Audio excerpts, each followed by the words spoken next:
আসলে এগুলো সবাই আসলে এগুলি সবই আমার দলের। গাড়িতে করে এখানকার কমিশনারকে আনা হয়েছে, কারণ সেই হলো রকিদের বস।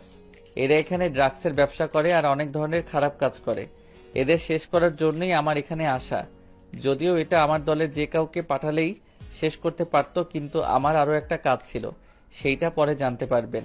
এতদিন আমি এদের সকল আস্তানা ধ্বংস করছি, তাই আজকে কাজটা পুরোপুরি কমপ্লিট করে ফেলবো। তারপর হেলিকপ্টারগুলো মাঠে ল্যান্ড করলো, গাড়িগুলো থামলো আর আসল অপরাধীকে নামিয়ে আমার কাছে নিয়ে আসলো। হেলিকপ্টার থেকে কয়েকজন নামলো আর একজন এসে আমাকে আমার কোটটা পরিয়ে দিল। এরপর এসব গাড়ি থেকে 50 জনের মতো লোক নামলো, সবার হাতেই অস্ত্র। আমি এবার রকি আর কমিশনারের সামনে গেলাম, গিয়ে রকিকে বললাম, কিরে তোর বসকে তো ধরে আনলাম, আমাকে কিছু করবি না? ওরা সকলে ভয় পেয়ে গেছে। তখন ওই, তুই আমাকে এনারে ধরে আনছস কেন? ওই, তোরা একে গ্রেপ্তার করছস না কেন? ওরা গ্রেপ্তার করতে আসলে ওদের প্রাণটাও যাবে তো ওদের সাথে।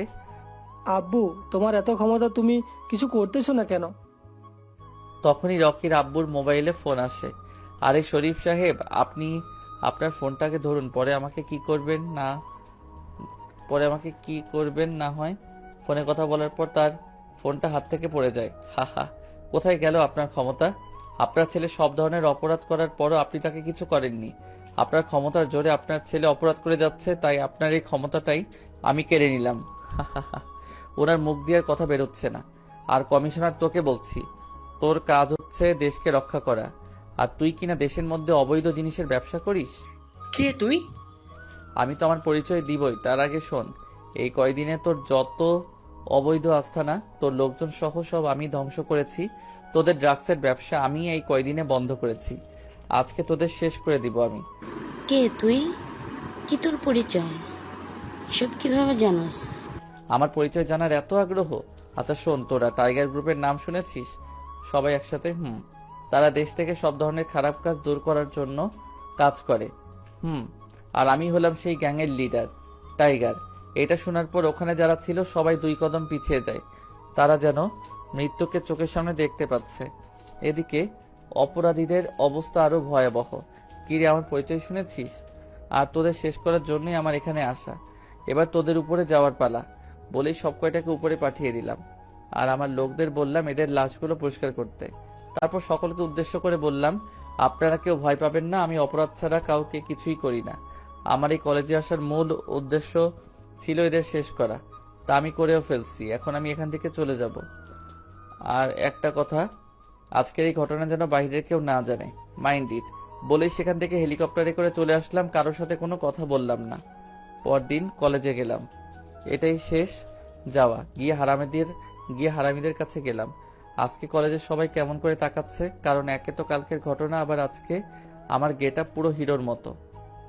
ওদের কাছে গিয়ে দেখলাম সব কয়টা একসাথে আড্ডা দিতেছে। কি রে, কি করো তোমরা? ভাই, আপনি এখানে? ওই কে রে ওই কে রে কার ভাই? আপনি আমাদের ভাই, কত বড় মানুষ আপনি। কোনো ভাইটাই নেই, আমি তোদের বন্ধু ছিলাম আর থাকবো। হয়েছে, তোকে কিন্তু আজকে হিরোদের মতো লাগছে। যে যে দেখবে সেই ক্রাশ খাবে। হয়েছে, আর পাম দিতে হবে না। আর শোন, আমি আজকে চলে যাব, কয়েকদিন পর আবার আসবো তোদের সাথে দেখা করতে। এরপর আরো কিছুক্ষণ আড্ডা দিয়ে নীলার সাথে দেখা করলাম।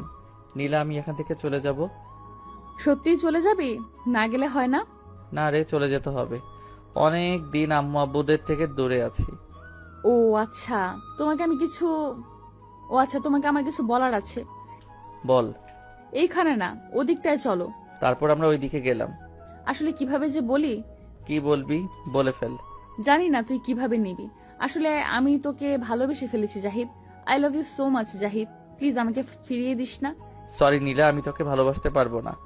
তুই দেখতে অনেক সুন্দর, যে কোনো ছেলে দেখলেই তোকে পছন্দ করে ফেলবে, কিন্তু আমি তোকে শুধু বন্ধু ভেবেছি। আর আমি আজকে ফিরে যাচ্ছি। বলেই সেখান থেকে চলে আসলাম। আর নীলা কাঁদতেছে। আপনারা ভাবছেন আমি তোকে ভালোবাসি, তাহলে কেন এমন করলাম? কারণ ওকে সারপ্রাইজ দেবো তাই। ওর মুখ থেকে যেটা শোনা সেটা আমি শুনে ফেলছি।